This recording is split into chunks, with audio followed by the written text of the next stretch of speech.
കുറേ നാളായിട്ട് ഒരു കേക്ക് തിന്നേണ്ട ആഗ്രഹം വീട്ടിൽ പറഞ്ഞുകൊണ്ടിരിക്കാൻ തുടങ്ങിയിട്ട്. അപ്പോൾ ഇന്ന് ഏട്ടൻ അങ്ങനെ സർപ്രൈസ് ആയിട്ട് വൈകുന്നേരം വരുമ്പോൾ ഒരു കേക്കും കൊണ്ടാണ് വന്നത്. അപ്പോൾ ഞാൻ വരാൻ വേണ്ടിയിട്ട് ഇവരെല്ലാവരും കൂടെ വെയിറ്റിംഗ് ആണ് കേട്ടോ. കേക്കും ഇങ്ങനെ വെച്ചിട്ട് എല്ലാവരും നോക്കിയിരിക്കുക.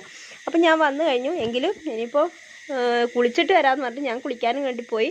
കുളിച്ച് വരുന്നവർ രണ്ടാളും ഇത് നോക്കി എല്ലാവരും അപ്പുറം ഇപ്പുറം മാറി മാറി ഇരിക്കാൻ തുടങ്ങി കേട്ടോ. അപ്പോൾ അങ്ങനെ മിന്നു കേക്ക് മുറിക്കാൻ വേണ്ടി തുടങ്ങി. ഒക്കെ പേപ്പറൊക്കെ മാറ്റി അവൾ കേക്ക് കട്ട് ചെയ്യുമ്പോഴത്തേക്കും പൊന്നു പോയി റൂബീനെയും തുറന്നു വിട്ടു. റൂബിയും വന്നു അകത്തേക്ക് കേട്ടോ കേക്ക് കഴിക്കാൻ വേണ്ടിയിട്ട്.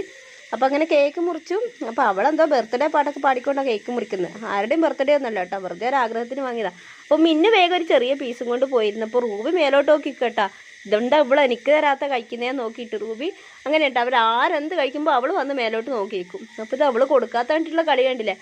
അപ്പോൾ എല്ലാവരും ഞാനങ്ങനെ കേക്ക് മുറിച്ച് എല്ലാവർക്കും ഓരോ പ്ലേറ്റിലെടുത്ത് വെച്ചു. റൂബിക്കുള്ളതും കൊടുത്തു. അവളുടെ പ്ലേറ്റ് കൂട്ടിലായതുകൊണ്ട് ആരും എടുക്കാൻ വേണ്ടി